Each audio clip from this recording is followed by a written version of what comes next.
केरला में जो number of cases हैं with respect to brain eating amoeba virus वो काफ़ी ज़्यादा ऑन द राइज है। एंड हमारी हिस्ट्री केरला में फैलते हुए बीमारियों के साथ काफ़ी अच्छी नहीं रही है, क्योंकि हम सबको पता है कि कोविड-19 का जो पहला केस है वो भी केरला में ही पाया गया था। जिसके चलते अगर आप ये जो पूरी सिचुएशन है वो समझने की कोशिश करो तो यहाँ पे अपनी अंडरस्टैंडिंग क्रिएट करने के लिए बहुत ज़्यादा इंपॉर्टेंट हो जाता है ये जानना कि इस पर्टिकुलर वायरस के सिम्टम्स क्या हैं, क्यों ये सिर्फ केरला में ही इतना ज़्यादा रिपोर्ट हो रहा है, क्योंकि this is not the first time कि केरला ने इस पर्टिकुलर सिचुएशन को फेस किया है, और कैसे हम इसको बेसिकली फाइट बैक कर सकते हैं जिससे ये हमारी कंट्री के लिए एक प्रॉब्लमैटिक सिचुएशन में कन्वर्ट ना हो। तो आइए let's crack UPSC CSE platform के माध्यम से हम लोग इस पर्टिकुलर सिचुएशन को डिकोड करने की कोशिश करते हैं, जिसमें कि सबसे पहले हम लोग समझते हैं कि ये in the purview of discussion आया क्यों।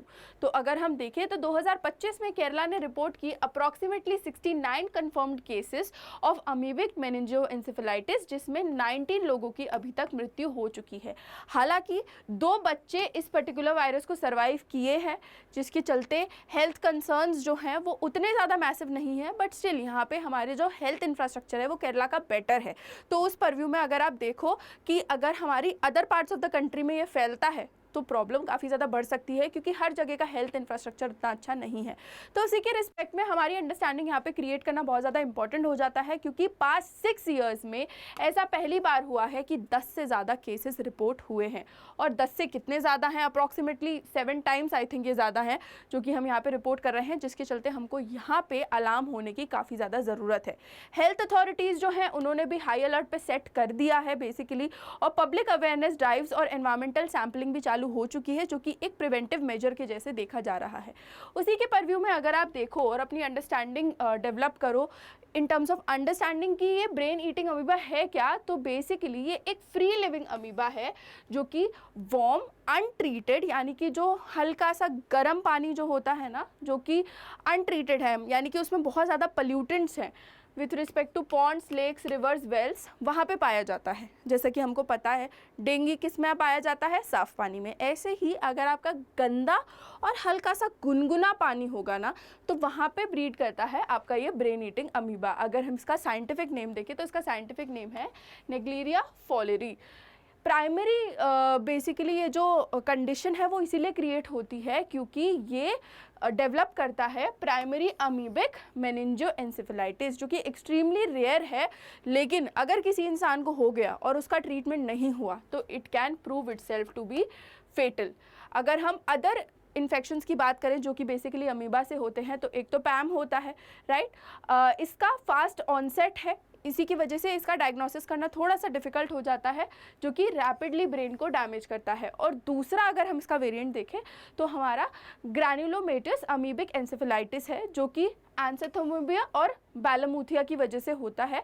इसका ऑनसेट जो है वो कंपैरेटिवली स्लो है पीएएम से, और ये आपके इम्यूनो कॉम्प्रोमाइज पेशेंट्स को काफ़ी जल्दी होता है, यानी कि जिनका इम्यूनिटी सिस्टम जो है वो हल्का सा वीक है उन पेशेंट्स को थोड़ा जल्दी होगा। तो उसी के परव्यू में हमारी लिमिटेशन एक ऑलरेडी आ जाती है यहाँ पे। वाइल पीएम के केस में ऐसा नहीं है, वो किसी को भी बेसिकली अटैक कर सकता है।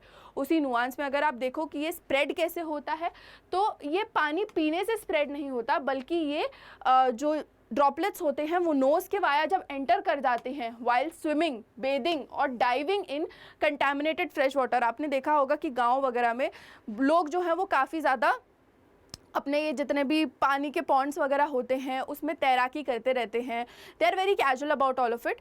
तो बेसिकली पानी पीने से नहीं हो रही आपको ये डिजीज़, बल्कि आपकी नोज़ के वाया अगर अंदर चला जाता है ये पानी तो हो रही है। केरला में हमको पता है बैक वाटर्स बहुत ज़्यादा हैं, एंड ये डाइविंग वगैरह का जो कल्चर है वो भी काफ़ी ज़्यादा चलता है। तो उस रिस्पेक्ट में केरला में इसके जो केसेस हैं वो काफ़ी ज़्यादा हैं, क्योंकि जो ट्रॉपिकल टेम्परेचर है वहाँ का, वो भी जो सिचुएशन है पीएएम की ग्रोथ को वो फैसिलिटेट करता है। तो उसी रिस्पेक्ट में अगर आप देखो तो ये हमारा वायरस एग्जिस्ट करता है। अगर हम वायरस के बारे में जानें तो ये अपने ऑलफैक्टरी नर्व्स के द्वारा ब्रेन तक पहुंचती है। ऑलफैक्टरी नर्व्स कौन सी नर्व्स होती हैं, जो कि हमारी नोज से रिलेटेड होती हैं। ऐसे ही ये ब्रेन तक पहुंचती हैं और फिर ब्रेन टिश्यू को डैमेज करना स्टार्ट कर देती हैं। जबकि जो GAE है, जो हमने दूसरे वेरिएंट की बात की थी, जो सिर्फ हमारे जिनके इम्यूनिटी कम है उन पेशेंट्स को स्ट्राइक करता है, GAE आपका स्किन से, लंग से और आइस से फैलता है और उसके बाद ब्लड स्ट्रीम के वाया ब्रेन तक पहुंचता है। ये कंटेजियस नहीं है, यानी कि कम्युनिकेबल नहीं है। अगर आप ऐसी सारी सिचुएशन में प्रिवेल करते हो जिसमें आप टाइम एंड अगेन स्विमिंग करते रहते हो, पानी आपके नाक में काफ़ी ऑफन जाता है जो कि ऐसे सोर्सेज से है जो कि वनरेबल हो सकते हैं, तो हो सकता है कि आपको प्रॉब्लम ये क्रिएट हो जाए। इसी रिस्पेक्ट में कौन कौन से सिम्टम्स हैं जो हमको ऑन द वॉच रखने चाहिए, जिससे हम समझ पाएंगे कि हम इस पर्टिकुलर सिचुएशन में जो है वो धकेले जा रहे हैं। तो अगर आपको हेडेक, फीवर, नौशिया या वॉमिटिंग हो रहा है, अगर आपका नेक जो है वो स्टिफ है, आपको दौरे आ रहे हैं, सीजर्स हो रहे हैं, कन्फ्यूजन हो रहा है, आपको चीज़ें समझ में नहीं आ रही, तो दे आर द साइंस जो कि आपको लुक फॉर करने चाहिए एंड आपको जल्द से जल्द अपने जनरल प्रैक्टिशनर को दिखा देना चाहिए। अगर आप देखो तो ये जो सिम्टम्स हैं वो 1 से 9 दिन के भीतर भीतर आपको दिखना चालू हो जाएंगे और ये बहुत रैपिडली, बहुत स्पीड से प्रोग्रेस करते हैं, तो आपको अपनी स्थिति जो है वो बद से बदतर होती नज़र आने लगेगी। तो इसी की वजह से अगर आप देखो तो हमको जल्द से जल्द यहाँ पे हेल्प लेने की ज़रूरत है। मैं ऑलरेडी आपको बता चुकी हूँ कि केरला रिस्क पे क्यों है, क्योंकि टेम्परेचर वहाँ का हाई रहता है, क्लाइमेट चेंज की वजह से वार्म वाटर कंडीशंस रहती हैं, वाटर सैनिटेशन के भी काफ़ी सारे इश्यूज़ हैं क्योंकि टूरिज़्म वगैरह भी बहुत होता है, इनफैक्ट कोलिफॉर्म बैक्टीरिया भी वहाँ पे बहुत ज़्यादा पाया जाता है। इसी के साथ साथ फ्रेश वाटर एक्सपोजर जो है वो काफ़ी ज़्यादा है क्योंकि वहाँ पे लोग काफ़ी ज़्यादा स्विमिंग पूल्स वगैरह में नहाते रहते हैं और जिसके चलते जो वाटर है वो अनट्रीटेड ही रहता है। एंड जोग्राफिकल स्प्रेड अगर आप देखो तो it is scattered across districts, जिसकी वजह से हम इसका एक तरीके से ओरिजिन से एंड तक अभी तक भी ट्रैक नहीं कर पाए हैं। तो उसी सब नुआंस में हम लोगों को समझ में आता है कि क्यों इतना ज़्यादा इम्पॉर्टेंट है इसके बारे में जानना और कैसी कैसी कंडीशन में प्रिवेल करता है। एंड जो क्वेश्चन हमने स्टार्टिंग में किए थे वो सब हमने एड्रेस कर लिए कि केरला में ही क्यों। इसी रिस्पेक्ट में अगर आप देखो तो गवर्नमेंट ने भी कई सारे रूलिंग्स दिए हैं इस पर्टिकुलर सिचुएशन को कंट्रोल करने के लिए, जैसे कि केरला का जो हेल्थ डिपार्टमेंट है उन्होंने वाटर सोर्स सैम्पलिंग करना स्टार्ट कर दिया है, जिसके चलते वो लोग आइडेंटिफाई कर रहे हैं हर एक जगह की कहीं PAM या GAE जो है वो बढ़ तो नहीं रहा, ब्रीड तो नहीं कर रहा। पब्लिक अवेयरनेस कैंपेन्स भी स्कूल्स में, कम्युनिटीज़ में, मीडिया में अभी एक तरीके से चालू कर दिए गए हैं जिससे सेंसिटाइजेशन बढ़ सके। हेल्थ वर्कर्स को अर्ली डिटेक्शन के लिए ट्रेन किया जा रहा है और साथ ही साथ अमीबिक इन्फेक्शन को डिजीज सर्विलेंस प्रोग्राम में इंक्लूड किया जा रहा है, जिसके परव्यू में गवर्नमेंट इस पर्टिकुलर सिचुएशन के कंट्रोल पे या रोकथाम पे काम कर सके। तो इसी पर्सपेक्टिव से गवर्नमेंट जो है वो भी काफ़ी सारे यहाँ पे स्टेप्स ले रही है। अब एज अ सिटीजन आपको क्या करना है, अगर आप केरला में रहते हैं तो भी और अगर आप नहीं भी रहते हैं तो भी इस पर्टिकुलर सिचुएशन को बहुत ही ध्यान से सुनना।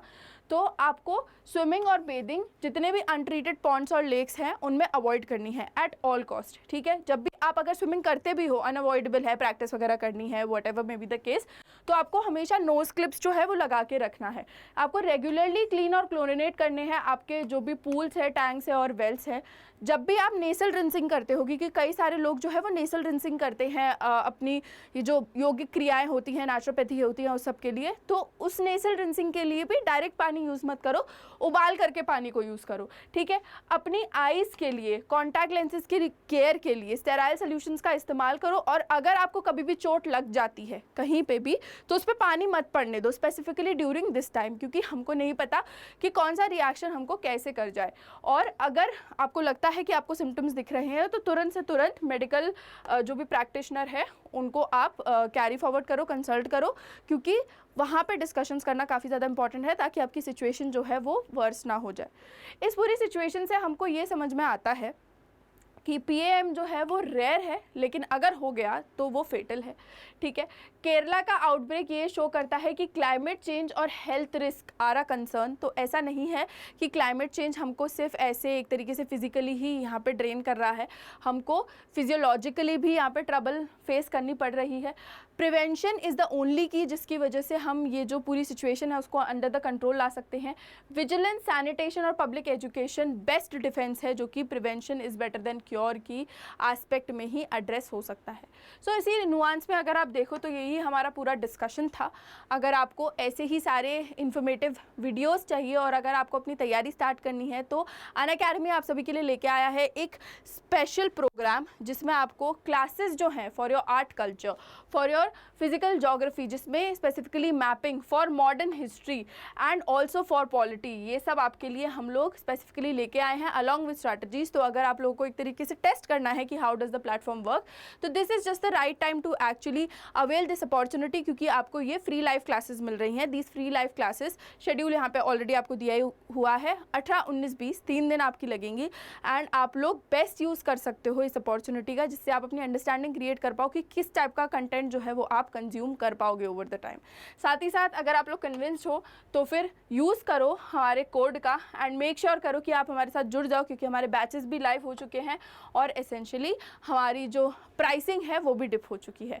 आपको करना बस यही है, आपको इस कोड का इस्तेमाल करना है, जिसके वाया आपको मैक्सिमम डिस्काउंट्स भी मिलेंगे और आपको मेरी अकाउंटेबिलिटी भी मिलेगी। So that is all that you all have to do. अगर आपको कोई भी डाउट है तो आप लोग मुझे रीच आउट कर सकते हैं एंड हम लोग एनीवे इसी चैनल पे मिलते रहेंगे। तो अगर आपको ये सेशन अच्छा लगा हो then please do like, share, comment and subscribe to this channel let's crack UPSC CSE.